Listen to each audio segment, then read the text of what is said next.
Hello and welcome back to Creepy Encounters. We have some new real-life creepy encounters for you today straight from Reddit.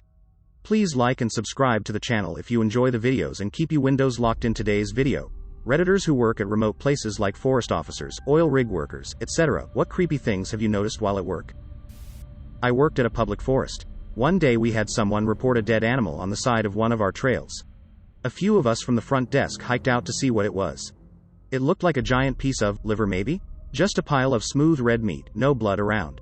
And it was wrapped up in a t-shirt, with some coins scattered around it. We called our rangers to go check it out, and one of them was pretty sure it was a placenta. The weird part is, you have to check in through a front desk.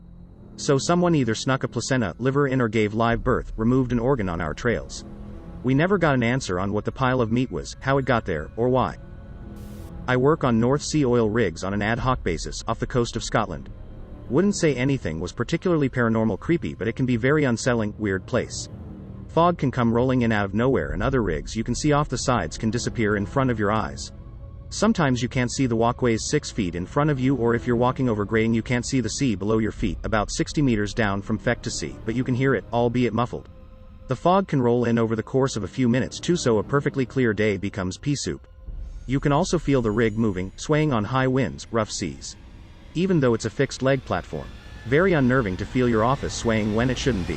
My last trip was my first ever night shift, and I found it particularly unsettling as you've got the background noise of the plant, but I walked around the whole rig without seeing another living soul for the whole shift. Usually there are about 130 people on board, although smaller rigs have smaller headcounts.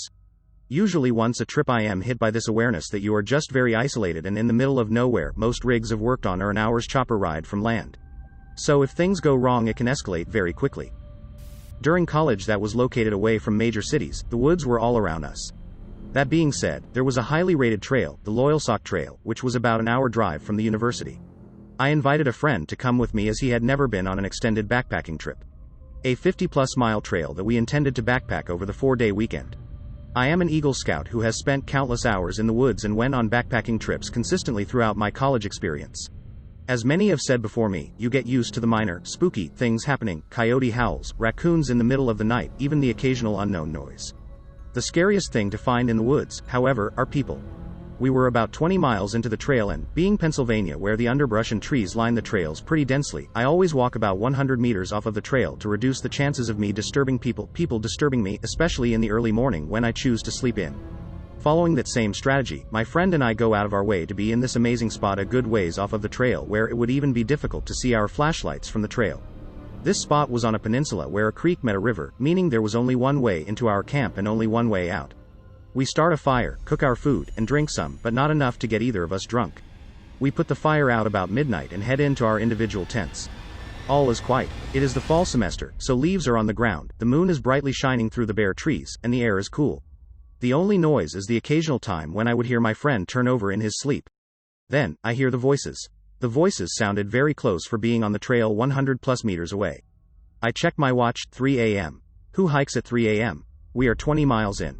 I slowly get out of my sleeping bag, slowly unzip my tent, only to see my friend peeking out of his tent in the exact same fashion. He quickly moves his finger over his mouth in an exaggerated hush signal, then use the same hand to frantically motion towards the way of the trail. Then we see them, 4 adults, 3 men and 1 woman, walking directly towards our camp. No lights illuminating their path, they are walking silently at this point. Only one of them has a backpack, an impossibility for the long hike. They were 1/3 of the way through. Being a long trip, you bring wood cutting supplies to chop branches into smaller branches to burn. For me, this was a survival knife.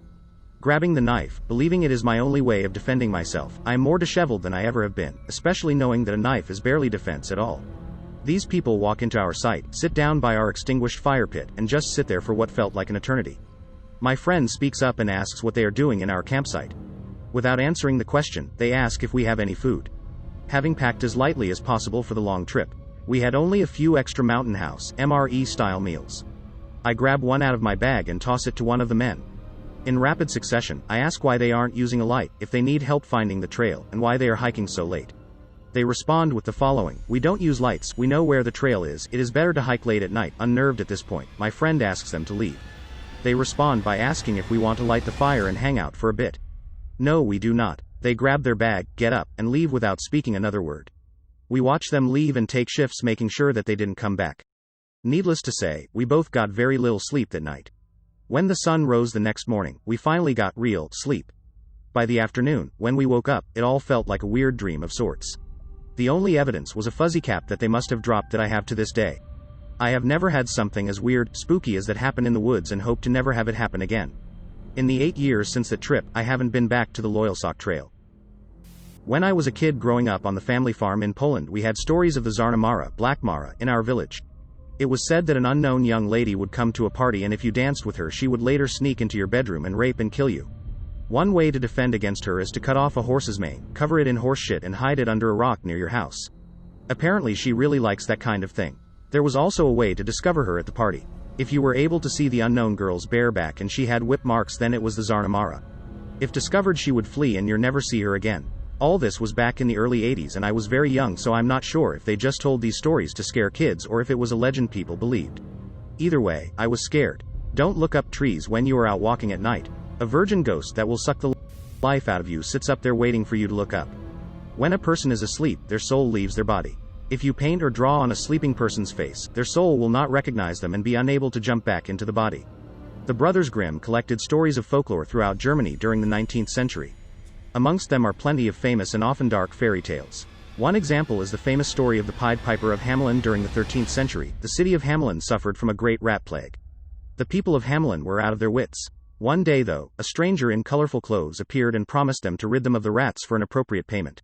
The citizens agreed and promised him a generous reward if he succeeded. The stranger was a skillful piper and played a melody on his flute that made the rats and mice of the city to gather around him. Enchanted by his music, they followed him when he stepped into a nearby river where they drowned. The piper had fulfilled his promise, but the people of Hamelin denied him his reward. The stranger left angrily and without payment. Some time later though, he returned and played his flute once more. This time it were the children of Hamelin that fell under his tune's spell. He led them out of the town and into a cave under a mountain. Only 2 of the children returned, one blind, one mute, unable to tell where they had been. None of the other children were ever seen again. Small town in upstate NY. There used to be a train station there, back when people actually took passenger trains anywhere in rural areas. Fairly well-off guy, well-known in town, comes racing into the station, right before midnight. Seconds later, a huge, old-fashioned, jet-black train with nobody aboard, nobody, rolls into the station. No schedule shows a train arriving for another hour, but there it is.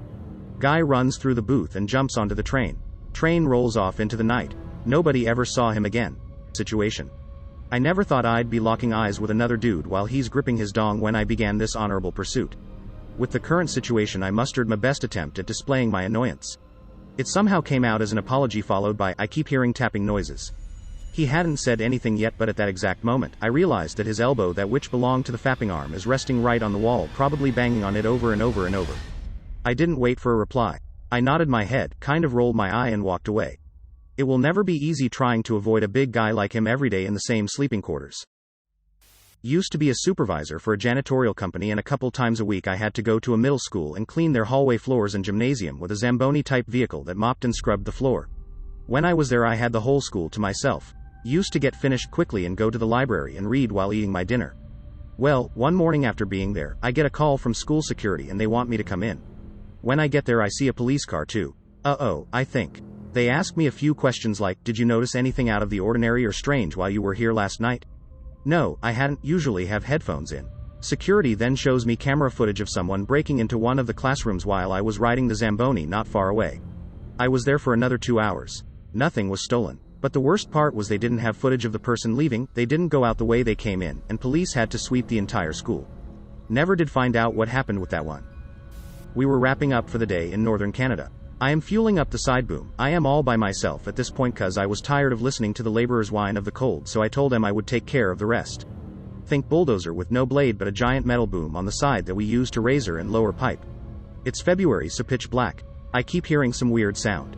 I can't quite hear it cause the pump is too loud. I search around a couple times and see nothing. I get in the truck and take off, drive past the front of the side boom to see a cougar sitting on top of a dirt pile 15 feet away. The damned thing was just watching me there and probably could have ended me without me even realizing it. I've never seen a cougar in the wild before, and it's hard to understand just how big they are and how powerful until you see one up close. That thing leapt off the 6-foot pile and probably didn't touch ground for 15 to 20 feet. It's terrifying to think something so big and powerful could just be sitting there deciding if they want to make you dinner.